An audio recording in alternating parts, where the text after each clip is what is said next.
Des produits de première qualité, premier choix, marque originale. Baolay manolotra anao ny fampalalam-baovao. Baolay, toujours meilleur. Portes, fenêtres, volets roulants, véranda, rideaux métalliques, tôle, vitres, soc à vitres, très sincèrement. Ny fampalalam-baovao iarahanao amin'ny soka vitre. Ity misy vaovao savony spesial aingam-piasa no sady mora mandroatra. Savony spesial manolotra ho anao ny fampalalam-baovao.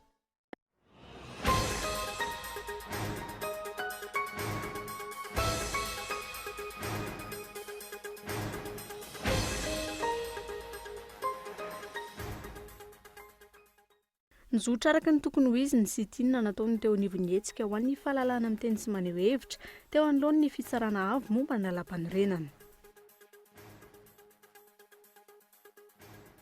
Mitombo hatrany ny elanelana eo amin'ny vahoaka sy ny mpitondra tsy miroso fa miemotra ny firenena, anton'izany ny mpanitsakitsahana ny zo fototra sy ny lalam-panorenana. Tsy nahitana fidinana ny viditsolika eo amin'ny tsena iraisam-pirenena tato anatin'ny roa taona, miovaova isam-bolana ny viditsolika. Ho an'ny tsena anatiny kosa, miankina amin'ny sandam-bola hoy ny teo anivon'ny ministera.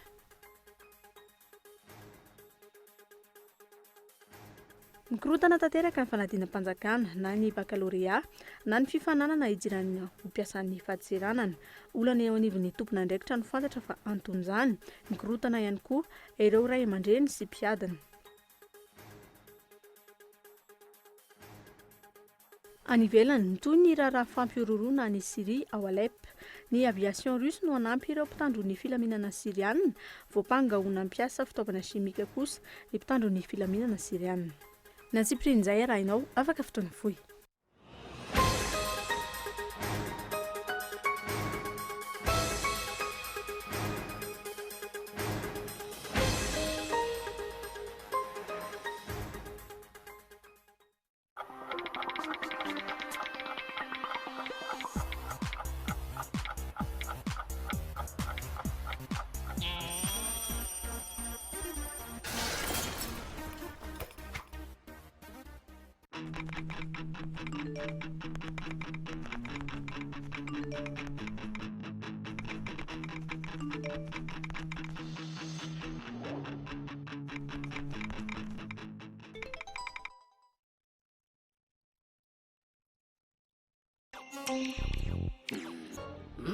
Ok, on détourne leur attention et on prend les manettes. Et comment on fait, Rouge? On improvise. Arrête, tu me piètes une cacahuète. Allez, laisse-moi faire.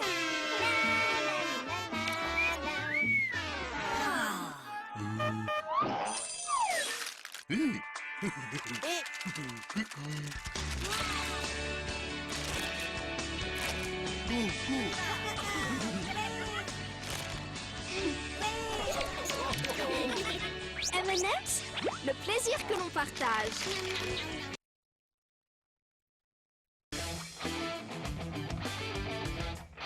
Ny batterie Large Star. Batterie tsy mila entretien, misy alliage plomb calcium ahafahana mametra ny fampiasana rano ho vitsy. Large Star manana fitehirizana sy rafi-pamokarana avo lento ka kely foana ny herilany ary maharitra hatramin'ny avo 10 eny ny batterie Large Star. Kalitao iraisam-pirenena amin'ny vidiny tena mirary. Large Star.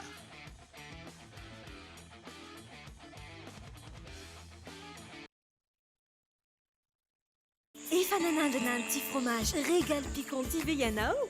Andramo fa afa-po anao. Takio eny amin'ny mpivarotra akaiky anao. Ny fromage Régal Piquant 790 ariary ny portion. 410 ariary ny boîte.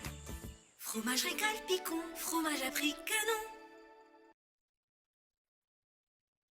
Quelle fourniture scolaire te donne plus de sensations et te motive à travailler? Des crayons robustes avec des mines résistantes, faciles à tailler et qui donnent de la couleur à ta vie. Des designs innovants avec des petits gadgets marrants qui vous font tourner la tête. Des matières ergonomiques et flexibles qui se plient à votre volonté. Des fournitures performantes et pratiques qui t'accompagnent tout au long de l'année. Maped, le leader mondial des fournitures scolaires. Maped est une marque déposée. Attention, contrefaçon. Maped. À l'égard des produits haut de gamme à l'esthétique soignée, Baolay exploite les meilleures technologies hautement novatrices. le subwoofer JIO vous offrira une qualité sonore exceptionnelle. Sans design épuré, sa forme compacte et son élégance s'invitent en toute harmonie dans votre salon pour profiter du meilleur acoustique. JIO, représentant exclusif, Bowlive. Bowlive, toujours meilleur.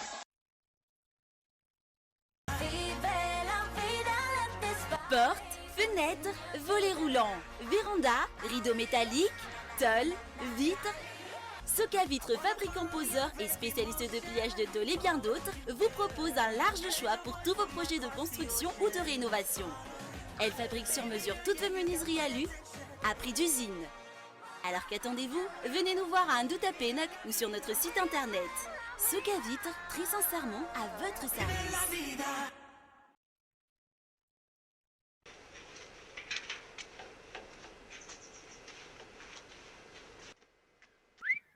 Tsara kosa izy zany.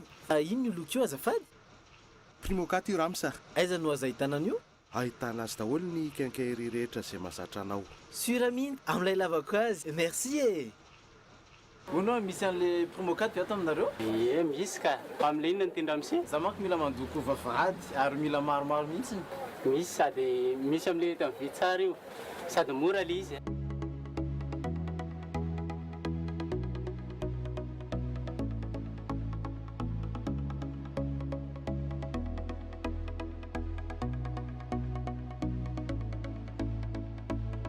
Miss peinture à locaux les Primokat hein. Exigez la gamme de peinture Primokat chez votre revendeur habituel. Primokat, une valeur sûre pour toutes les surfaces.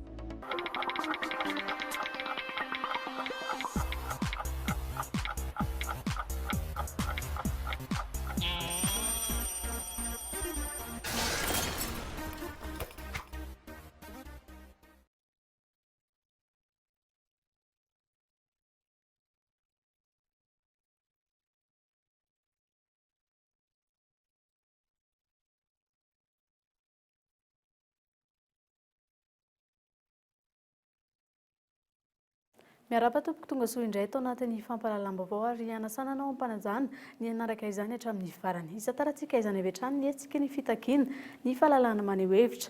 Tontolo saraka ny andrasana azy ny sitina izay nataony teo anivon'ny hetsika ho an'ny fahalalana amin'ny teny sy maneho hevitra. Nizotra tampim-pilaminana ny hetsika izay natao androany atoandro teo anoloany ny fitsarana avy momba ny lalampanorenana. Nisy ihany koa ireo olon-tsotra sy mpanao gazety avy any amin'ny faritra izay nanoana ny antso teny an-toerana izy io Rakotondrina. Antsoavo amin'ny fitsarana avy momba ny lalampanorenana no nataon'ireo avy eo anivon'ny hetsika ho amin'ny fahalalana amin'ny teny sy maneho hevitra androany teo anoloan'ity andrim-pitsarana ity. Nizotra ampilaminana ny hetsika tsy nisy ny fioaram-pefy efa tonga marobe teny an-toerana ihany koa ny Emoreg nandidina ity andrim-pitsarana ity. Hetsika izay niara-ndalana tamin'ny onjam-peo miara-manonja. Tenenina izay miarabantsika rehetra pia ny fandarana miara-manonja amin'izao atoandro izao mivantana avy aty amin'ny fitsarana avy mbola lampanorenana moa zany ity fampitana ny vaovao ity ny hetsika ataon'ny mpanao gazety mitodika ataontsika hoe farany angambany amin'ny fitsarana avy mbola lampanorenana satria izy ireo moa zany no natao hitsara izay lalàna ny olan'iny parlement ka izay nataon'ny fahefana tanteraka anterisetra le tezana ny fampandaniana azy na dia ny dradradratra nandritra ny vanim-potoana lava zany mpanao gazety fa betsaka loatra ny anjininy ao anatiny lalampanorenana io izay ao anatiny code de la communication vaovao izay mifanohitra amin'ny lalampanorenana dia tsy noenoana izany antso izany. Sorabavain'ity fanairana maro no naratiranty teny an-toerana nanomboka tamin'ny 12 ora ka hatramin'ny 2 ora tolakandro. Mitovy hatrany ny afatra, milajanona ny fampiarana ilay lalàna amin'ny fiainy serasera izay nolanina nefa fiainy teritery sy mamono ny fahalalana amin'ny teny sy maneho hevitra ary ny asa fanaovan-gazety. Tsy ny eto an-drenivohitra ihany no voakasika ity raharaha ity fa hatrany amin'ny faritra. Nisy arak'izany ny solotena mpanao gazety avy any amin'ny faritra naneho ny alahelo-n'izy ireo amin'ny fanampenam-bava sy ny faneriterena maro isan-karazany amin'ny asan'izy ireo. Zay mahatonga zay zany mandeha ty fotsiny mihitsy hoe magnampy sady mampagnaraka tsara le ina marina zava-misy aty. Mikasika zay vaovao zay mba tsy ho diso vaovao zany ny mponina any amintsika agny. rehefa avy aty zay mitatitra hita izy ity marina tena zava-misy magnologna zay etsika ataon'ny mpanao gazety eto Madagasikara. Ny mpagnano gazety agny amin'ny faritra moa dia ny olona dia zao hoe le ty tsy fahafahana miteny tena zava-misy marina ity. Ohatra hoe azafady raha miteny baiko limité be zany zavatra azonao resahina amin'ny ena manjera agny amin'ny faritra igny satria regny tompony araiky agny amin'ny faritra regny dia ohatra manakatsakana ihany dia misy menace madinidinika mahazo ny mpanao gazety dia zay zavatra zay zany dia isan'ny tsy zakan'ny mpanao gazety ana faritra mihitsy ka mila ilana zany hoe ialagna mihitsy ary zay mahatonga mpanao gazety any dia miororo foana amin'ny fanatanteragna ny asany isanandro noho izay tahotra madinidinika noho tsy fahazahoana tegna mamita ny asany ara-dalàna izay ka izay ny olana ary zay mahatonga zay tonga ty zao misolo tegna dia zava-dehibe loatra ty etsika ty agny aminay agny. Raha tsy ahivina eny anivon'ity androm-pitsarana ity amin'izao fotoana izao ilay lalàna Andrianjato ka tokony andraisan'izy ireo fanapahan-kevitra. Antsonohony tsy fanarahany ity lalàna amin'ny fianserasera ity ny andininy maro amin'ny lalam-panorenana no nataon'ireo avy eo anivon'ny etsika. Beta be ny andinin-dalàna mifanohatra amin'ny lalam-panorenana ao anatin'io lalàna izay lanin'ny anteny mera roa tonto io dia hitondra izay afatra izay mba ho reny zareo misimisy kokoa satria hatreto ny fahefanam-panatanteraka dia be marenina tamin'izay fangatahana sy antso natao fanazavana rehetra natao dia ity zany no farany amin'ny fampiarana na tsia an'ilay lalàna izay mamono ny fahalalàna eo. Dia hitantsika amin'izao fa milamina ny rehetrarehetra sy tinina raha teo no atao fa tsy hisinina akory.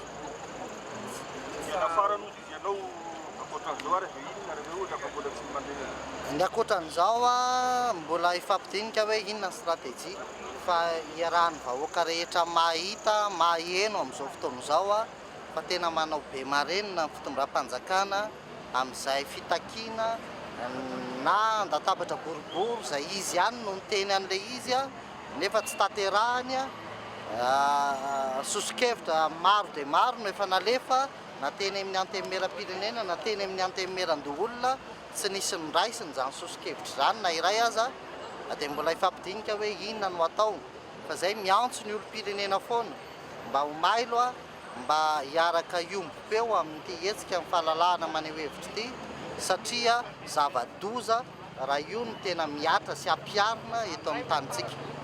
Eny anivon'ity androm-pitsarana ity no vahaolana farany amin'ny fanajanonana ny fampiarana ity lalàna ity amin'izao fotoana izao. Hatreto tsy nisy ny aino ireo ambaratonga maro teo aloha amin'ny fitarainana sy fitakinana nataon'ny mpanao gazety momba ity lalàna fianserasera ity.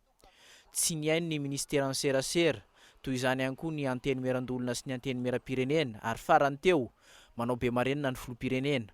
Ny ACC sisa no andrasana mba hijery fa mifanohitra amin'ny lalam-panorenana ity lalàna Andrianjato ity. Ny tsara tsy ahivina mbola azon'ny filoham-pirenena atao tsara ny mampiantona ity lalàna ity amin'ny alalan'ny moratoire. Izany fomba izany amin'ny firenena mandroso mba hampiantona lalàna iray raha toka mbola misy fifandirana izany lalàna izany. Fampiantona ny lalàna ary fiverenana amin'ny fifampidiniana lalina no ilaina. Fa mitombo hatrany ihany koa ny elanelana eo amin'ny vahoaka sy ny mpitondra raha nambarany Andriamahazo ny lanto manoloana ny raharaham-pirenena amin'izao fotoana izao. Tsy miroso fa miemitra hatrany ny firenena raha nambarany isan'ny mahatonga izany ny fanitsakitsahana azo fototra sy ny lalam-panorenana nataon'ny mpitondra amin'izao fotoana izao. Eo ihany koa ny kitranatrano Gaetan Antrantilavo. Tsy mandeha ny firenena hoy ny mpandinika politika iray no antononay androany. Antony tapaka ny fampitokisana teo amin'ny vahoaka sy ny mpitondra no ireo fampanantenana tsy tanteraka. Maro ihany koa ny fihetsika sy ny fanodikidina mbola mpanjakana ataony ny mpitondra. Mampalahelo ny ataontsika hoe famaranana sy ny fandiniana, valina fandiniana fa tsy mandeha ny firenena. Tsy mandeha ny firenena satria tsotra ny ilazako azy ny fifankatiavana, ny fifampitokisana teo amin'ny mpitondra sy ny vahoaka na ny vahoaka sy ny mpitondra dia tapaka tanteraka. Tapaka satria tsy maro loatra ireo teny sy tokony omena tsy tanteraka. Maro loatra ireo fihetsika indrindrindrindra ny fanodikodolana volam-panjakana amin'ny alalan'ny maro samihafa. Ohatra fotsiny milaza isika le hoe rehefa misy tsena sy antso ho an'ny asa tokony ataon'ny fanjakana dia toa vita kitranotrano any. Zany rehetra zany azadino fa ny vahoakany miaino ary mandinika sy mahafantatra marina fa hoe andraitsika amin'izao fotoana izao fionambe zay ho an'ireo firenena amin'ny teny frantsay ho karakaraina zava-dehibe zany ny atahorako hoe engany tsy isa zany tsy manana ny lenta sy ny fahavononana andray an'izany Madagasikara raha ny fietsika mipitondra amin'izao fotoana izao.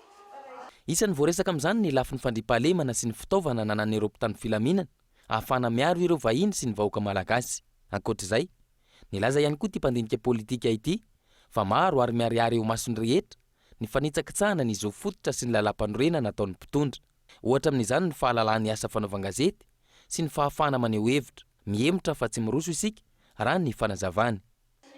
Be loatra ireo fanitsakitsahana ny zo indrindra farany teo ny zo an'ny mpanao gazety zay everiko fa tsy ny mpanao gazety irery fa ny fampalalam-baovao mihitsy zay voahozongozona miverina ohatra ny tany amin'ny 20 taona tany aoriana sika ary raha amin'izao fotoana izao nyresahana ohatrany hoe any amin'ny firenena koreana tavaratra zay ny sorobolo ny mpitondra ny tsy maintsy arahana tsy mety zany everiko Madagasikara tsy mila an'izany intsony azadino ry vahoaka malagasy fa isika dia firenena manan-karena manam-pahaizana zay ety votovorona satria ety amo mipetraka mamoaka ingénieur isa-taona tsy lasaky ny 7 mino ve isika fa tsy misy maino ny sinoa raha hitrandraka volamena ireo ingénieur atsika ireo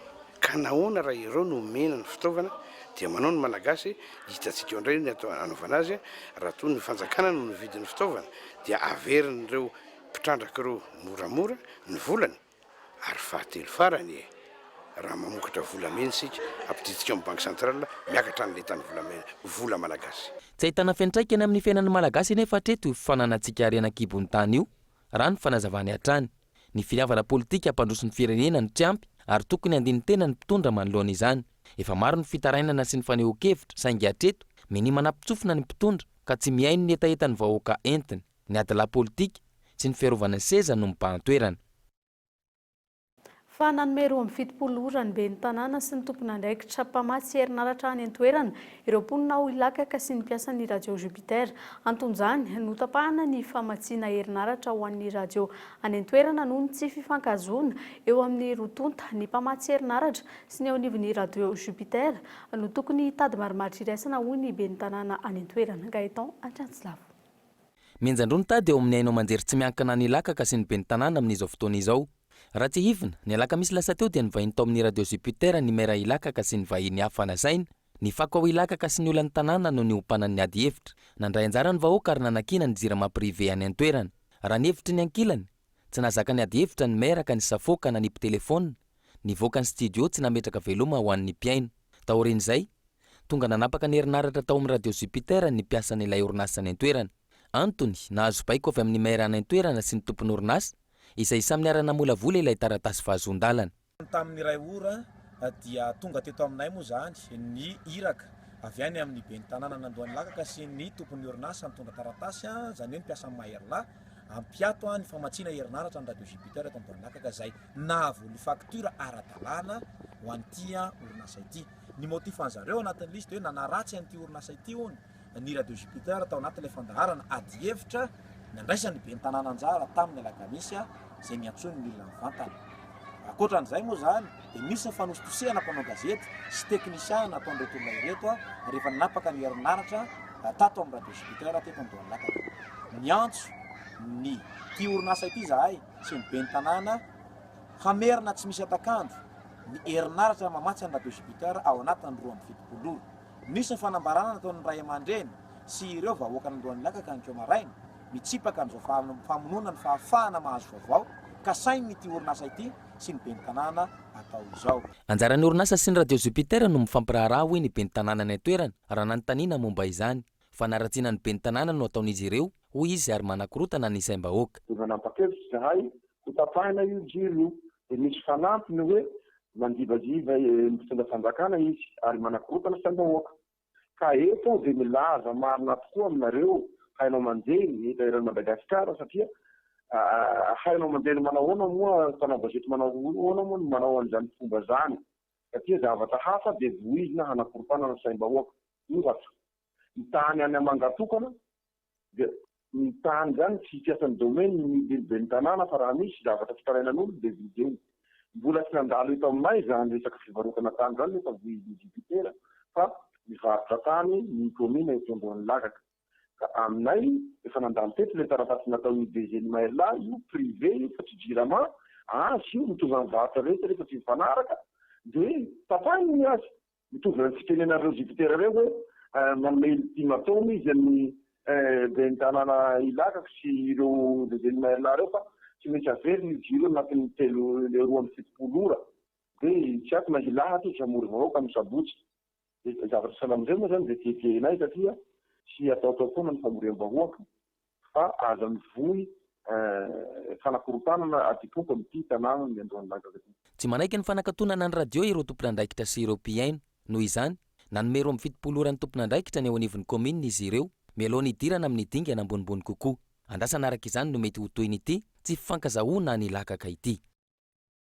Tantara mitoy ihany koa hatreto ny olona ny fahatapahan'ny herinaratra eto an-drenivohitra sy any amin'ny faritra manerana ny Madagasikara fa lafa mavaoafa kosa indray miandry fialantsiny avy amin'ny Masovoturka ny Ravinala Institut de Culture et de Dialogue hoy ny sekretera général ny Tsisekolitsy androany taoriny fanambarana izay natao ny herinandro lasa teo raha toa ka tsy misy izay fifonana ampahibe maso izay dia hampiakatra ny raharaha eny anivon'ny fitsarana ireo tompon'andraikitra ankilany ihany koa dia tsy namaly mivantana ny fandraisany andraikitra manoloana izany ministry ny fianovam-pirenena mitatitra izay Narindra Randrianomanana. Mitoetrany ny fifanolana eo amin'ny Masovoturka sy ny Ravinala Institut de Culture et de Dialogue izay anisan'ireo voendrikendrika amin'ny antopisy ny asa fampiroroana eto Madagasikara. Mbola mandinika an'ito ny voasokajin'ireo tompon'andraikitra fa fanalambaraka no nataon'ny Masovoturka ny herinandro lasa teo. Fitakiana porofo no takian'ireo tompon'andraikitra manoloana ny filazana nataon'ny Masovoturka izay.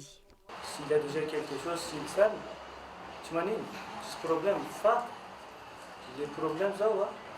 Si c'est preuve, si c'est nini, il y a un rôle de terroriste. C'est ça qui n'est pas acceptable. Même, ils disent, moi, il y en a, il y en a, tu m'as dit, ça m'a dit, c'est problème. Fa, avant de partir, je vais nettoyer cette diffamation. C'est ça mon devoir personnel. Parce que là, même sur la rue, comme ça, comment on va assurer ma vie? Je suis comme des... Vous voyez, tout le monde pense n'importe quoi. C'est une accusation inacceptable. Dia mangataka aloha zany ny Institut Ravinala sy ny Lumière Internationale miantso zany apahabe maso eto anoloanareo mpanao gazety rehetra ny ambassadeur zany zay niteny an'iny zavatra iny mba hitondra aloha ny pirofo raha tsy zany dia mba mifona aloha zany zay roa zay zany aloha ny andrasany ka raha misy moa zany ny atao hoe fialatsinina ohatra zany dia mety miova ihany ny hevitra raha ohatra ka tsy misy kosa zany fa tsy hoentiny ny pirofo dia ho hitanay eo moa zany ny dingana ho ale satria zavatra olona manaiky ange zany izy fa tsy manana pirofo dia noho izany dia tsika rehetra mahafantatra miteniteny foana zany manana barakolona noho izany zany misy fa tsy misy olona hoe tsy azo tsaraina zany fa azo tsaraina foana fa fotoana ny mety hoe mila alana aloha le fiarovana manokana ananany mila misy procédure zany. Voalohany teo amin'ny firenena ny tranga toy izao hoy ny Général Ramakavelo Désiré ho azy ahina hiteraka voka-dratsy eo amin'ny fifandraisana eo amin'ny firenena rotonta izao tranga izao. Tsy mbola handray ny andraiky ny fanjakana fa miandry ny fivoaran'ny toe-draharaha hoy ny ministry ny fiarovam-pirenena androany. Tsika tena mifandray akaiky amin'ny Turquie amin'izao fotoan'izao indrindra amin'ny lafiny maro na dia ataoko fotsiny ara ny ataoko hoe eo amin'ny lafiny fitaterana ny roplanina turka dia tonga makati io efa anisan'ny mametaka ahiahy ka eto tena le fifandraisantsika amin'ny Turquie mihitsy zao tokony mipetraka amin'izao fotoan'izao satria ny mahasoavy mihitsy miteny hoe misy an'izao izy nefa eto ny roplaniny tonga eto isan'andro an'andro anisan'ny zavatra mampatahotra ny malagasy dia mikasika ny hoe silamo mahery fihetsika dia ahoana ary zany zao. Andry zareo iny fa tsy azo rotorontona ny fanapahan-kevitra dia hoeninareo miandalana eo ihany ny fandraisana andraikitry ny eo anivon'ny présidence sy ny eo amin'ny ministère ny raharaham-bahiny fa dia miandrytsika fa mbola ny sekoly ny talatamaty sy vato sy ny ambassadorny Turquie moa zao no mifamaly an-gazety sy amin'ny haino aman-jery dia ho hitantsika eo ihany fa Madagasikara dia tany mahaleo tena tany manana ny fiandrianam-pirenenany na izany na tsy izany tsy afaka olon'olona irery fa mifandray amin'ny firenena rehetra dia ho hitantsika eo ihany ny tohiny. Tsy afabela amin'ny asa fampiroroany Madagasikara ka fifanampiana entin'ireo firenenlehibe no ho an'ny vahaolana ho an'ny fitondrana. Profon'izany zava-nitranga ny 9 Jona lasa teo ary mbola mitoy ny fampitorana amin'izao fotoana izao. Hoy ny ministra tompon'andraikitra Androany. Tapitra rapitsy ny fiam-potoana nomeny Collège La Lumière ny Masovoture ka nomezany porofo. Milaza fa samy vonona mpiakatra izany eny anivon'ny fitsarana ireo voendrikendrika. Andrasana ny fiakaran'ity toedrara ity eny anivon'ny fitsarana izay mbola tsy voafaritra mazava ny sampana ny firenena andray izany an-tanana raha voalaza Androany. Fa mitodika any amin'ny mpitandro ny filaminana indray ny mason'ny fitsarana avo momba ny lalam-panorenana araka ny fanapahana izay navoaka ny HCC omaly tsy mifanaraka amin'ny lalam-panorenana ny ampahany amin'ny lalàna 12 aotraotra enina mikasika ny filakevitra ambony ho an'ny fiarovam-pirenena na ny HCDN lalàna izay manakatona ny fanendrena ireo mpikambana ao anatin'ity rafitra ity ao anatin'ny tafika ireriany fanadihadiana vetrany. Namoaka fanapahan-kevitra ny avy eo anivon'ny fitsarana avo momba ny lalam-panorenana omaly mikasika ny HCDN na ny filakevitra ambony momba ny fiarovam-pirenena. Tsy mifanaraka amin'ny lalam-panorenana ny alinea voalohany sy faharoa amin'ny lalàna amin'ny anjinin'ny fafito mikasika izany. Ny filoham-pirenena nanendry ireo mpikambana eo anivon'ny HCDN amin'ny alalan'ny hevitra omen'ny ministry ny fiarovam-pirenena sy ny sekretera-panjakana misahana ny fiarovam-pirenena. Miisa 12 kosa ireo mpikambana ao anatin'ny HCDN, mpikambana izay avy amin'ny tafika sy ny gendarmerie malagasy ihany. Ity anjinin'ny farany ity hatreto no miteraka-olana ho an'ny HCC. Araka ity fanapahana navoaka ny fitsarana avo momba ny lalam-panorenana ity, tokony hivelatra amin'ny lafikery hafa ity filakevitra ambony ity, izany hoe tokony hivelatra amin'ny sivily fa tsy andraikitry ny miaramila sy ny zandarery ihany ny momba ny fitandronan'ny filaminana. Izay ivina fa araka ny anjinin'ny fa 4 andalana fa 4 ny filoham-pirenena no manapaka ao amin'ny filakevitry ny minisitra ny tetika momba ny fiarovam-pirenena eo amin'ny lafiny miaramila, toe-karena, sosialy, kolotsaina, lafitany ary tontolo iainana. Antony tokony hampandraisana anjara mavitrika ny sivily indrindra eo amin'ny lafiny ara-toe-karena, sosialy, kolotsaina, lafitany ary tontolo iainana ny fandriampahalemana. Tsy azo idivirana ny didy izay navoaka ny fitsarana avo momba ny lalam-panorenana, averina ny nivon'ny fahefana mpanao lalàna, ny lalàna laharana 12 aotraotra enina mifehy ny filakevitra ambony momba ny fiarovam-pirenena. Lafima vaoafa kosa indray ny fifindramonina tsy ara-dalàna ny alatra an-dranomasina fanondranana antsokosoko ireo no mateti-pitranga amin'ny sisin-dranomasiny Madagasikara izay sakana tsy ampandrosoana ny firenena ary lesoka ihany koa ho an'ny tsy fandriampahalemana an-dranomasina indrindra ihany koa. Etsekilan'izay dia manampy amin'ny fanaraha-maso ny fiarovana ny sisin-dranomasina eto amintsika ny fisian'ny Centre Régional de Fusion d'Information Maritime Miantarandrianaevo mitondra ny andindin'izay. Sehatra lehibe iray ahafahana mampandroso ny Madagasikara ny fisian'ny fandriampahalemana an-dranomasina. Hatreto mbola lavitrezaka nefa izany raha ny zava-misy tato anatin'ny taona maro teto amin'ny firenena noho ny fahabetsahan'ny fanondranana antsokosoko, ireo harena kibony tany, hazan-dranomasina sy ny sisa. Tsy fandriampahalemana toy ny alatra an-dranomasina, fanjonoana tsy manara-dalàna, fanondranana antsokosoko no tena mateti-pitranga tato anatin'ny taona maro. Tsy mampandroso ny ara-toe-karena, ny tsy fampy ny fanaraha-maso, ny sisin-dranomasina. Vitsy ny sambo miantsona eto Madagasikara noho izany. Afrique du Sud na ny La Réunion dia fantatsika tsara fa sambo BDB no miantsona ao amin'ny tseranatsambo zareo. Mahatratra 20, mahatratra 40. Ny tsika eto Madagasikara ny ao Tamatavy ohatra dia eo amin'ny 5 eo no sambo afaka miantsonao, ny an'ny Fort Dauphin 3 eo satria ireny ny tseranatsambo ataontsika hoe lehibe indrindra. Inona ny anton'izay? Ny anton'izay dia satria tsy matoky ny sécurité-ny ny tompon-tsambo dia tsy afaka mandefa loatra ny sambo makaty fa dia miantsona ny Afrique du Sud izy dia any izy manao port d'éclatement. Manampy amin'ny fanaraha-maso ny an-dranomasina ny fisian'ny CRFIMM na ny Centre Régional de Fusion d'Information Maritime eto amintsika ankehitriny. Afana mijery ireo sambo rehetra mifamezivezy manodidina ity CRFIM ity. Comme vous le savez, nous vivons dans un monde très compliqué, très complexe, avec le terrorisme, avec la piraterie, avec... Araka ny fantatrareo miaina ao anatin'ny tsy fandriampahalemana tanteraka isika amin'izao fotoana izao noho ny fisian'ny asa fampiroroana, eo ihany koa ny jony tsy manara-dalàna sy ny fanondranana tsokosoko. Noho izany rehefa voara-maso ny sisin-dranomasina afaka mampandroso ny firenena isika. Manampy ny fanjakana amin'izany izahay ary atao izay isian'ny vokatsoa ho an'ny vahoaka. Rien d'autre qu'une plus-value, hein. En fait, les États restent les États. Rajaivina manodidina ny 7 arivo isan'andro ny samy mandalo eto amin'ny ranomasina arahin'ity centre ity maso. Raha ny antotan'isan'ny volana janoary ka hatramin'ny volana jolay ity kosa miisa ray ny jony tsy manara-dalàna tratra, 4 ny fanondranana antsokosoko hita ary 5 ny incident maritime. Manaramaso no andraikitry ny CRFIM fa ny tompona andraiki-panjakana hatrany no tokony mandray an-tanana ny fepetra sy ny tsy fandriampahalemana an-dranomasina. Vaovao ny trangam-piarahamonina kosa indray kidoro mahery ny 500 isa fiara roa ireo no kilan'ny afo omaly vokatry ny trangana famaizana teo Beoririka omaly alina tsy nisy ny ainana fohy tsy nisy ihany koa ny naratra saingy niteraka fa tsy antoka ho an'ny mpivarotra ny zavany tranga tamin'ny maleny miandana andrianaivo. Ny trangana famaizana entam-barotra teo Beoririka omaly alina tokony ho tamin'ny valora sasany teo eo. Tsy fantatra mazava ny nevin'ny afo saingy raha ny resaka mandeha zigara tsy maty no nahatonga ireo kidoro ndrehatra. Mahery ny 500 isa ny kidoro may. Noho ny fitarany afo, may ihany koa ireto fiara roa ireto. Nitatra nahazo ny trano teo ampita ny afo avy eo. Teto zany tamin'ny Malariva tokony eo amin'ny 8h40 dia nisy afo ndraitsy zany teto anivonivo eto. Dia rehefa ndraitsy zany afo dia nizara roa. Dia rehefa nizara roa amin'izay ny afo dia mainy aty dia lasa misavoritaka zany le olo tsy nahatsatsan'le afo fa nisarombaka an'le afo zany fa tsy nitsatsy le afo dia nirehetra le afo dia nakaty dia nisy tôbily roa may mamako teto. Eto Mazda roa menamena fe natao ambadika ato zany. Teo zany nisy tôbily roa may zay ihany. Fa tiantoka tapitrisany maro no ateraky ity famaizany ity ho an'ny tompony kidoro. Raha toa ka manodidina ny 5 alina ka hatramin'ny 5 alina sy 1 hetsy ariary ny vidin'ny kidoro iray eto. Miisa 30 ny mpivarotra kidoro ety, mahatratra hatramin'ny 2 alina ariary isan'andro kosa ny tombony azon'izy ireo.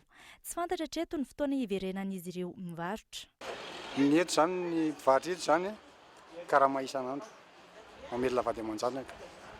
Miperitra aloha zany ny fahafantarako anazy aloha fa zany tsy mahalala le tena total le vola fa any amin'ny anany 2 milliards any ny patron valerana matelamay teto 2 milliards latsaka kely any. Ho an'ilay miasa aloha zany ho an'ilay majinika, ho an'ilay pièce mijaly satria ny sakafo androany dia taviny, rapitsy dia taviny. Dia zao dia efa peritra ho anay zany, dia efa fahavoazana be ho anay zao zavatra misy zao. Tsy nisy ny ainana fohy, tsy nisy ihany koa ny naratra. Hatramin'ny fotoana nandalovan'ny mpanao gazety teny atoerana, tsy misy ny mety ho fanampiana azy ireo raha ny fanadihadiana. Fahalanonana roa sosona no tanterahana androany teny Vontovorona ho fahatsiarovana ny Véronique de Bourgis izay namono ainy vokatry ny asa fampiroroana tany Frantsa ny 13 Novambra 2024. Ho tohizana hatrany ny fanabeazana sy ny fanasoavana ireo mpiarabelona raha nambarany tompona andraikitry ny ivotoerana ketsa na tsy eo tsony aza ny tompona andraikitra voalohany. Gaetan Andratsavo. Ankizy manodidina ny 50 ankehitriny no raisiny eto amin'ny fitoerana ketsa Vontovorona. Omena fanabeazana, fampianarana, toerana filalaovana, fialamboly sy ny maro hafa ireo ankizy raisina ny tanana ireo. Tsy ireo ankizy sahirana nakamboty ihany no raisina raha ny fanazavana azo. Izany ampiana avokoa ireo rehetra tonga mandomba baravarana. Voaterina nefa rehefa hoe manana olana le ankizy dia eo no anampiana azy amin'izay olana izay. Eo ny fanampiana ara-pianarana. Izay be indrindra satria mampianatra ankizy eo amin'ny 50 eo izay amin'izao fotoana izao. Miantoka fianarana ankizy 50 eo. Misy fahasaranana ara-tsakafo izany hoe ankizy mianatra ihany izy lavo-podiana satria ankizy mianatra ety amin'ny sekolete aminay ety. Misy any amin'ny rayon de 2 km na 3 km. Dia ireo ankizy ireo zany sakafo hoaninay koa misy manana koa izay hoe cantine scolaire mandray ankizy 90 isan'andro izay amin'ny andro fianarana. Dia misy koa ankizy tsy salama ohatra dia raha izay moa ny olana eo aminy dia fitsaboana ny fanampiana azy. Efa misy ny fiara-miasa amin'ireo assistante sociale manadiady any anivon'ny fiarahamonina ary miara-miasa amin'ny commune ihany koa izy ireo. Isan'ny vaindondra raha amin'izany ny fanajana ny zon'olombelona. Misy zany ny zon'olombelona izay ataoko hoe tsy zarizary teo aloha. Nefa noho ny fatokavan'ny madame Véronique de Bourgis dia niverina ny asa maha-olombelona ireo ankizy ireo satria niandana izy ireo a nibiazina izy ireo a mena fitsaboana izy ireo satria eo aoriana koa misy ny dispensaire izay nitokanana antserak'orona dia mety izy afaka mitsabo-tena satria raha manana moa za fa raha enta izy raha fasan'ny voalokarena dia fahasalamana ary io dispensaire izay naoriny madame Véronique io a dia tsy nataony ho an'ny ankizy ihany mpiazona atan'ny centre anketra fa dia nataony ho an'ny mpiarabelona rehetra eto anivon'ny commune Alakamisy Riva izay sorana azy a nahavitan'izany asa soa lehibe dia lehibe zany. Androany raha tsy hivina nisy ny fanokanana tamin'ny fomba ofisialy ny tsangam-bato natokana ho an'ny Véronique de Bourget iray tamin'ireo namoiny ainy nandritra ny asa fampiroroana tany Frantsa ny 12 ny volana Novambra 2024 lasa teo. Teo ihany koa ny fanomezana azy mari-pakasitrahana Chevalier de l'Ordre National. Tsy maintsy tohizana ny ezaka sy ny asa fanasoavana nataony hoy ny vadiny. Depuis les attentats aussi, les gens ont été très sensibilisés à Paris parce qu'on a beaucoup parlé de Véronique. Hatramin'ilay asa fampiororona ny antanina ny olona tamin'ny Paris satria maro no natao momba ny Véronique ary zao mahafantatra olona maro ihany koa noho izany miaraka amin'ny Bruno any Paris. Ataonay tahaka ny nataon'ny Véronique nandritra ny 12 taona hitady vola aman'olona orinasa sy ny maro hafa izay anohizana ny fotodrafitrasa. Hotohizanay ny ezaka fitadiavam-bola sarotra kanefa ezahinay izany ary tsy misy antony asanay samy rery. Inoko fa nanohina ny mpitondra ny nataon'ny Véronique ary ankehitriny tsy maintsy miroso miaraka. Miasa ho an'ny ankizy sy ny fianakaviana eto izahay ka tsy tokony hatsiaro tena ory ery ary matoky azy ireo. Parce qu'on travaille pour les enfants et les familles d'ici. Il faut pas qu'on se sente tout seul, donc on compte sur eux, bien sûr. Iray amin'ireo hevitoerana manampy ny mpiaramonina malagasy ity eto votovorona ity. Maro amin'ireo mpiray tanindrazana no mila fanampiana sy fanabeazana ary tolo-tanana ahafahana mivoatra eo amin'ny fiainana. Manana andraikitra amin'izany ny fanjakana ary tsy afa-miala amin'ny fampanajana ny zon'olombelona sy ny fahafahana miaina am-pilaminana ho an'ireo vahoaka ao aminy.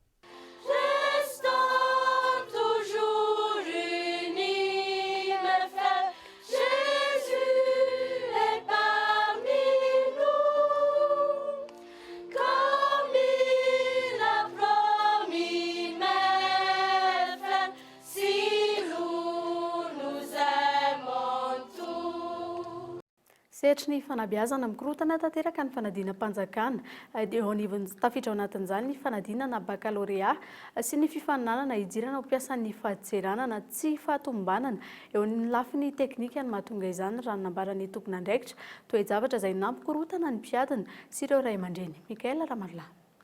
Nahagaga sy nampametra-pantaniana ny zava-niseho tamin'ity herinandro ity nikorotana tanteraka ny fanadina-mpanjakana izay notanterahana dia ny fanadinana baccalauréat sy ny fifaninanana hiditra ho mpiasan'ny fahadiseranana. Ho an'ity farany, manahy ny sin'ny kolokolo ireo mpiadana sy ireo ray aman-dreny. Tsy mahatoky ny mpanomana intsony izy ireo na dia nahembotra amin'ny 12 ny volana aogositra izao aza ny fifaninanana. Momba ny fanadinana baccalauréat kosa indray, nitaraina ireo mpiadana sendranay androany momba ny fanadinana teo amin'ny tempirena hafa toy ny anglisy. Le izy zany ohatrany sarotra be le izy amin'le izay tsy manao Facebook dia tsy nanao dia nahajanona le izy dia tsy fantatra tsy fa dia tsy hay le izy dia nahajanona. Raha tamina manokana zao dia sahirana ihany tamin'le roetina satria za tsy mpanao Facebook dia tsy hitako izay natao tany dia tsy vitany ana. Mila nanao révision tsara aloha hatramin'izao. Fanakorontanana ara-tsaina mpiadana no nisy ho hiatrany ireo mpiadana indrindra tamin'ny olona niseho teo amin'ny laza adina allemand ny fiandohan'ny herinandro teo. Le tamin'le sujet allemand iny tsisy texte le izy nefa nisy question niankina tamin'le texte atao anatin'le izy dia avy eo nitenen'le tao amin'ny chef de centre hoe olana avy any amin'ny office du bac mihitsy le izy dia hoe sy hay ozy izy dia valio fa ny mpitsara ihany manao notin'le izy avy eo. Fahitana an'iny zany le teo amin'le allemand mety ohatsy hoe mitady fomba fanaovana azy izy mety tsy nahita tao anaty texte izy dia mety tokony azo moena fitsotra amin'izao fotsiny. Korotan-tsaina izay mety isian'ny fiatraikany amin'ny fitohizana ny fanadinana sy ny hoavin'ny ankizy mihitsy izany araka ny fanazavan'ny ray aman-dreny. amiko aloha ny tokony isy le izy nefa ny avoatsan'le mpampianatra namadibadika an'le zavatra tsy fantatsa hoe ahoana ny tena marina. Ny fiantraikan'izay zany zao dia lasa manatara an'le examen'le ankiziko no dia lasa io lasa mampiredobla anazy ohatr'izany. Tsy misy fahamatorana mihitsy avy amin'ny mpitondra, indrindra ireo mpikarakara ny fanadinana raha ny hevitry ny mpiadana sy ny ray aman-dreny. Efa fantatra hatramin'ny ela ny daty hanaovana ny fanadinana dia tokony nandray fepetra mialoha izy ireo mba tsy hisian'ny korotana tahaka izao. Fa raha iverenana ny lafiny toe-karena dia tsy nahitana fidinana ny vidin-tsolika teto amintsika eo amin'ny tsena iraisam-pirenena ihany koa. Tato anatin'ny roa taona ny ovaova isam-bolana ny vidin-tsolika ary miankina amin'ny sandam-bola kosa no hitazomana ny vidin'izany raha nambarany ministera tokony andraikitra fanadihadiana Lili Rapiata. Seha-piariana maro no miankina amin'ny vidin-tsolika, miankina amin'ny vidin-tsolika io ny fiakaran'ny vidim-piainana indrindra ny eto amin'ny tsena anatiny. Fepetra maro anefa no amaritana ny vidin-tsolika eto amin'ny tsena anatiny arakaraka ny fiovan'ny vidin-tsolika eo amin'ny tsena iraisam-pirenena. Ny volana janoary taona 2024 nahatratra $7.20 ny barily petrol na ny barily amin'ny solitany teo amin'ny tsena iraisam-pirenena. Nanomboka teo no nidina hatrany ny vidin'ny solika teo amin'ny tsena iraisam-pirenena ary nahatratra hatramin'ny $7.520 zany ny volana Mey 2024. Fotoana nanafara ny firenena malagasy solika izay andrasana 2 volana teo aoriana. Raha anaovana fampitahana tsotra, $7.20 ny barily petrol ny janoary 2024. Novidiana $7.3 ny litatry ny lasantsy taty amin'ny tsena anatiny tamin'io fotoana io. Nidina $470 ny barily ny volana jolay teo. Novidiana $3.703 ny litatry ny lasantsy. Teo anelanela ny volana janoary ny taona 2024 sy ny volana Mey ny taona 2024. Ny ena 5.50 ny vidin'ny barily teo amin'ny sehatra iraisam-pirenena. Raha ny teto amin'ny tsena anatiny anefa, niakatra 4.77 ny vidin'ny lasantsy raha ampitaina amin'ny vidiny tamin'ny janoary 2024. Ho an'ny gazola kosa indray, nahatratra $7.valonjato ny litatry ny gazola nandritra ny volana janoary 2024 tamin'ny sarany barily $8.12. Niakatra ho $7.03 ny litatry ny volana jolay teo tamin'ny sarany barily $4.70 ihany. Raha ny ena 5.50 zany ny vidin'ny barily teo anelanelan'ireo fotoan'ireo teo amin'ny sehatra iraisam-pirenena. Niakatra 5.40 kosa ny vidin'ny gazola teto amin'ny tsena anatiny. Ho an'ny solitany indray, nahatratra 5.73 ny litatry ny solitany ny janoary 2024 tamin'ny barily $8.12. Nidina ho $2.703 ny litatra teto amin'ny tsena anatiny nandritra ny volana jolay teo tamin'ny sarany barily $8.70. Izany hoe raha nahatratra 5.50 ny fidinan'ny vidin-tsolika teo amin'ny tsena iraisam-pirenena, zara raha ny ena 2.70 ny litatry ny solitany teto amin'ny tsena anatiny. Raha fitinina izany elanelany eo amin'ny vidin-tsolika teo amin'ny tsena iraisam-pirenena mihoatra ny atra teto amin'ny tsena anatiny teo anelanelany ny janoary 2024 sy ny jolay 2024 teo. 5.50 ny fidinan'ny vidin-tsolika teo amin'ny tsena iraisam-pirenena. Niakatra 4.77 ny litatry ny lasantsy teto amin'ny tsena anatiny. Niakatra 5.20 ny litatry ny gazola teto amin'ny tsena anatiny. Ary nidina 2.20 ny litatry ny solitany teto amin'ny tsena anatiny hatrany. Nanomboka ny taona 2024 teo raha tsy ahivina no nirosona tsikelikely ny fampiarana ny vidin-tsolika tena izy teto amin'ny tsena anatiny ary io no antony tsy nahamaro toerana intsony ny vidin-tsolika. Ankilan'izay, miankina amin'ny sandany ariary mitaha amin'ny $, ihany koa ny fanafarana sy ny fameran'ny tompon'andraikitra ny vidin'ny solika eto amintsika. Raha tamin'ny janoary 2024, nahatratra $7.903 ny sandany $, nahatratra $5.23 zany ny janoary 2024 ary nahatratra $5.23 ny volana Mey 2024 teo, fotoana tokony nanafarana ny solika tonga eto amin'ny tsena anatiny nandritra ny volana jolay teo. Izany hoe raha mihoatra ny sandany ariary ny volana janoary 2024 ny sandany ariary ny volana Mey 2024, nidiny eo amin'ny 7,30 isanjato ny ariary mihoatry ny dolara. Nidina nanodidina ny 8,30 isanjato ny sandan'ny ariary teo anelanelan'ireo fotoan'ireo. Nidina 5,30 isanjato kosa ny vidin-tsolika teo amin'ny tsena iraisam-pirenena teo anelanelan'io fotoana io hatrany. Ny vidin-tsolika teto amin'ny tsena anatiny anefa tsy nitsaha niakatra. Raha ampitaina amin'ny fiovan'ny vidin-tsolika eo amin'ny tsena anatin'ny Frantsa anefa tsy mifanalavitra ny vidin-tsolika eo amin'ny tsena iraisam-pirenena sy ny vidin-tsolika eo a Frantsa. Raha 7,700 $, ohatra ny vidin-tsolika teo amin'ny tsena iraisam-pirenena ny taona 2024, izany hoe 7,70 euro raha amin'ny lanjam-bola frantsay izay sandany lafo indrindra, manodidina ny 1,7 euro ny litatry ny lasantsy tany Frantsa. Midina ary mifanaraka avy hatrany amin'ny vidin-tsolika eo amin'ny tsena iraisam-pirenena ny vidin-tsolika amin'ny firenena vahiny matanjaka. Voafehy manaraka io ihany koa ny vidim-piainana. Tsy takizay miseho eto Madagasikara. Tsy fantatra mazava ny fomba hikajiana sy hamerana ny vidin-tsolika ary mampimenomenona ny mpanjifa hatrany ny fiovana tampoka. Fampiarana ny vidin-tsolika tena izy no voalaza fa antony fiovaovan'ny vidin-tsolika araka ny hita nefa amin'ireo kajikajy tany aloha ireo. Tsy mifanaraka velively amin'ny fiovan'ny vidin-tsolika eo amin'ny sehatra iraisam-pirenena sy ny lanjan'ny ariary hanafarana ny solika mihoatry ny dolara, ny vidin'ny solika ampiarina eto amin'ny toerana. Fanadihadiana manokana kosa indray no hanohizana ny fampahalalam-baovao. Miditra ao anatin'ny andiany faha-12 ny hetsika Smile Party izay tafiditra ao anatin'ny hetsika vita baka. Efa vonona avokoa ny fikarakarana rehetra nanambaran'ireo mpikarakara sy tompon'andraikitra. Isy ihany koa ny ampiavaka ity andiany faha-12 ity. Zo rakotondrina. Roa andro sisa dia higadona ny hetsika goavana Smile Party izay karakarain'ireo avy eo anivon'ny onjam-peo RDJ. Efa vonona avokoa ny fikarakarana rehetra momba izany. Misy ihany fampiaram-peo amin'ny Josmena Makoa, izy moa efa mandeha amin'ny fahitalavitra iny dia misy hira anankiray koa efa nomaninay manokana ho an'izay. Dia ny répertoire moa zany amin'io mety ho hafa kely na dia zany naty zany ny hira efa nafantarany rehetrarehetra atao somena hatramin'izay zany ho ataonay ao daholo amin'io.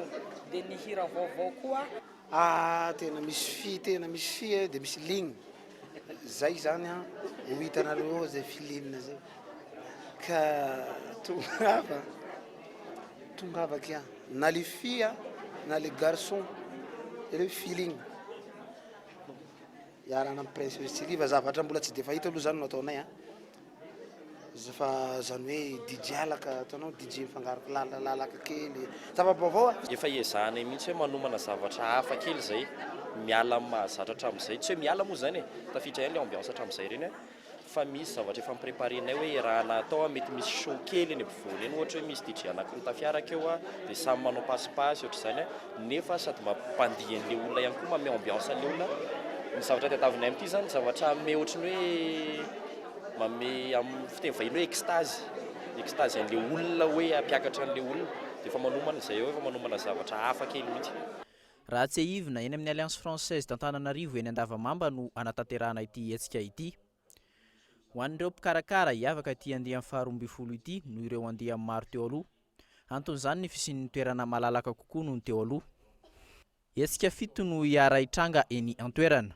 Isy ihany koa ny zava-baovao toy ny hetsika manokana hamerenana ireo hira tamin'ny taona 20 akoatra ireo fanentanana ataon'ny mpampandin'ny RDJ Steam. Toerana moa zany anaky karazana anaky 5 ny toerana ahafahantsika manalaza moa zany amin'ity Smile Party ity. Misy ny ao anatin'ny Alliance izay isy ny DJ Inna ranoray manomboka maraina manomboka ny ariva iny andaparainy andro dia misy ihany koa nefa nireo toerana ivelany izay ranon'ny Tansimena sy Josmena Makoa dia toerana hafa ihany koa Irainerie, Princesse Tsiliva akoatran'izany ny resaka karaoké ny resaka salle VIP izay voatokana ho any ambiance rétro. Ny sécurité moa zany na fandriampahalemana dia tena azo antoka mihitsy satria tao anatin'izay 12 taona izay fa hita ny mamy sy ny mangidy rehetra ary ny toerana moa raha mahafantatra fa ity toerana ity mety misy toerana maizimaizina fa miara-miasa amin'ireo fokotany manodidina zahay. Isy sécurité civile roapolo amby zato avy akoatran'ireo polisy marobe izay ndraikitra ny fandriampahalemana eto amin'ity toerana misy antsika ity. Tafiditra ao anatin'ny fety sy fanentanana amin'ny hetsika maro vita baka ihany koa ny Smile Party amin'izao andiany faha-12 izao. Fotoana io araka izany fankahitan'ireo mpanala fanadinana rehetra. Mbola isy ihany koa ny Ismail Party karakaraina ny Mahajanga amin'ny 12 volana aogositra ho avy izao. Fa tsy mitsahatra ny manome fahafaham-po ireo mpanjifany ihany koa ny Gascom izay toeram-pivarotana mikasika ny jeux vidéo indrindra amin'izao fialan-tsasatra izao. Araka izany dia nisy ny fanokafana tranombarotra vaovao tetsy Ambohidraraba. Karazana jeux maro ihany koa no hita ao anatin'izany. Eo ireo taloha fa eo ihany koa ny vaovao. Mikaela Ramarla. Tsy mijanona ny manaraka ny teknôlôjia amin'izao fotoana izao ihany koa ny eo anivon'ny Gascom izay toeram-pivarotana jeux vidéo efa ho 10 taona izay. Isan'ireo tafiditra amin'ny jeux vidéo nivoaka farany izao ny casque VR izay ahafahana milalao jeux no afaka hijerena vidéo ihany koa izay toy ny tena izy. Ho an'ireo mpankafy jeux vidéo taloha, mbola misy ny PlayStation 2 ato amin'ny Gascom. Eo ihany koa ny PlayStation 4 sy ny Xbox One ho an'ireo tiany kilalao farany. Tsy adino ihany koa ny karazana jeux maro ho an'ireo tia manangona na tia manao collection. Hita ao amin'ny Gascom ihany koa ny kojakoja momba ny jeux vidéo toy ny manety. Tolotra maro no omeny tranombarotra, isan'izany ohatra ny fanamboarana ny console jeux vidéo simba, ny fanaovana mise à jour ny console izay misy garantie.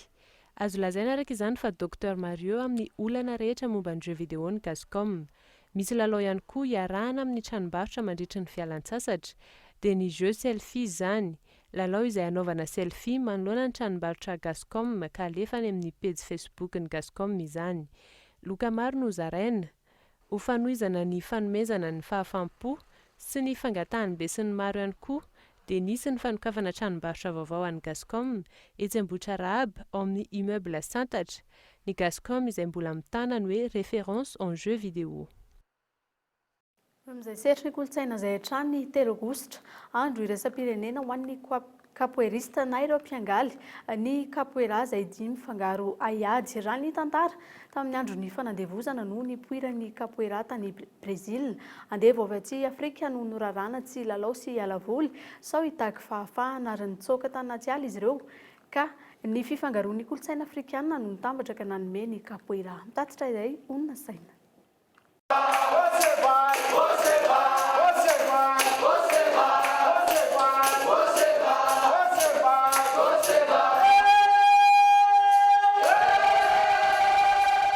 Volana olona iarina no hitrantsirary ny ataon'ireo mpanjanaka portugais no fotom-pisainana olombelona olona mandalina fihavanana tia mandihy sy mampiasa ny haiady ho fiarovana ny namana no toe-tsain'ny olona milalao ny capoeira no tanjon'ny capoeira. Mampiavaka ity haiady iray ity amin'ireo haiady maro maneran-tany ny fampiasana mozika eo am-pilalaovana azy. Raha ho an'ny Madagasikara manokana tamin'ny taona 770 no nidiran'ny capoeira teto amintsika ary mahatratra 570 ny mpanao ity haiady ity manerana ny nosy.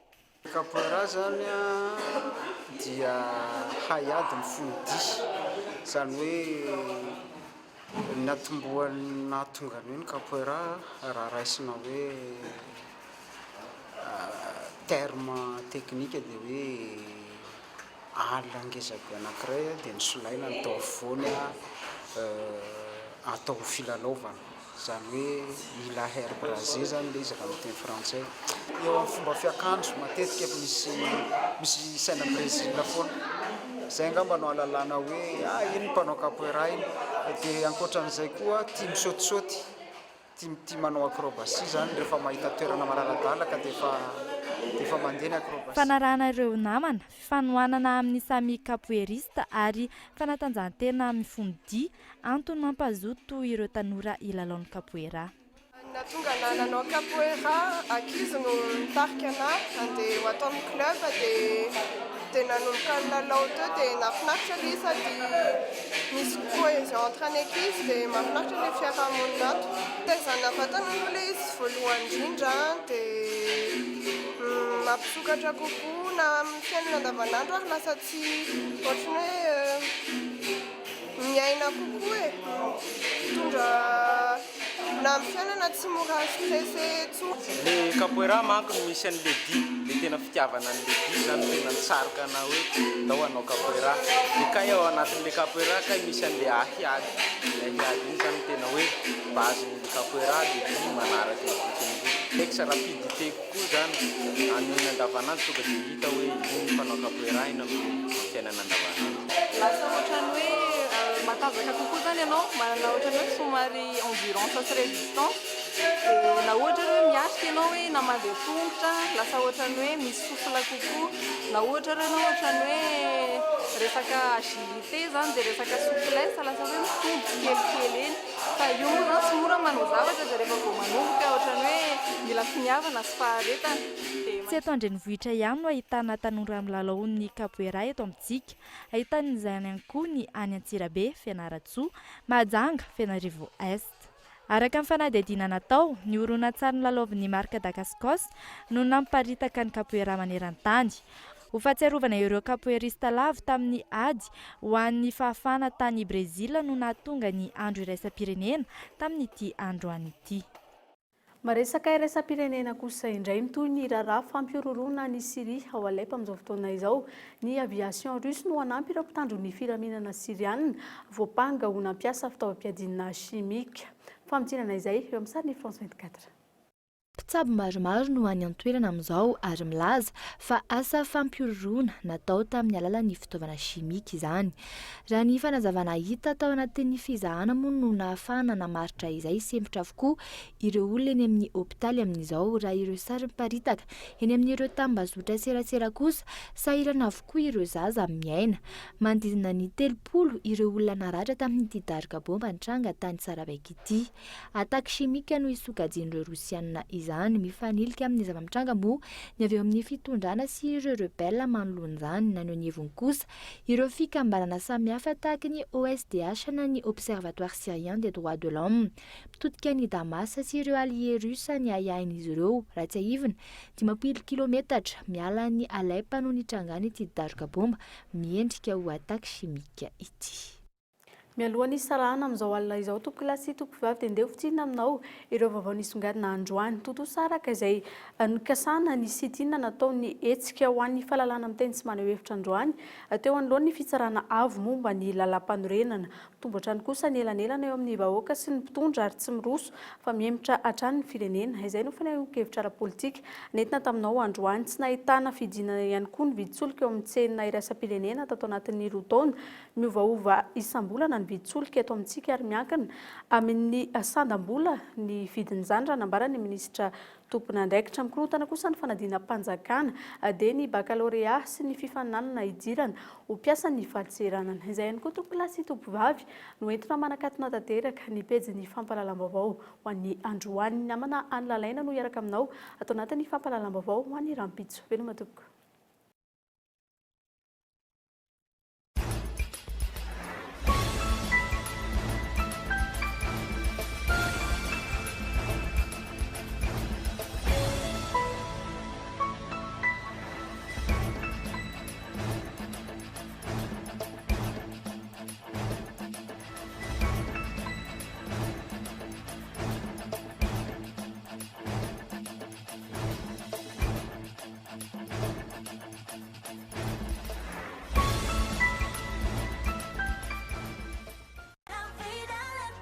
Portes, fenêtres, volets roulants, véranda, rideaux métalliques, tôle, vitres, soca-vitres, tri-sans-serment. Ny fampahalalam-baovao ny arahanao tamin'ny soca-vitres.